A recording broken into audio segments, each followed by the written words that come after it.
Speaker. I yield myself such time as I may consume. Gentleman from Oklahoma is recognized. Actually, I listened with a great deal of interest to the debate from my friends on the other side.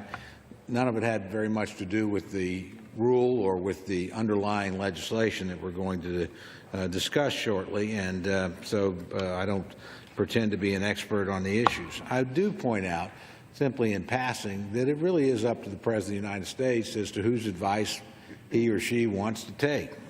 And frankly, to say that there aren't quote-unquote political people on the National Security Agency, with all due respect to Chief of Staff that I admire profoundly, I think Leon Panetta is one of the great chiefs of staff ever to serve any president. But I would tell you he's a pretty political guy. He was in this body, and one of his jobs was to help make sure the President of the United States was reelected. So there was a political dimension to what he did.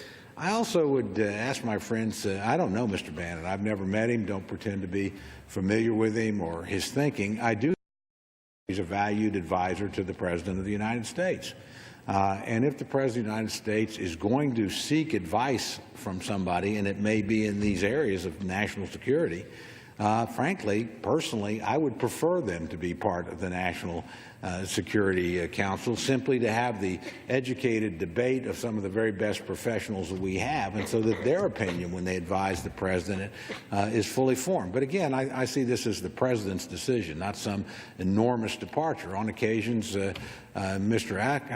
Axelrod, who was not a chief of staff and was primarily a political counselor, did set in on national security meetings at the request of the President. So again, we can have this argument. I'm not sure it's particularly relevant to the legislation, but at the end of the day, I want anybody advising the President of the United States, and he gets to make that choice, to get the best information they can possibly receive so that that advice is well informed. With that, Mr. Speaker, I want to yield 3 minutes to my good friend from Georgia, Mr. Carter, who's here to offer some important thoughts about some of the issues that are involved in the underlying legislation. Gentleman from Georgia is recognized.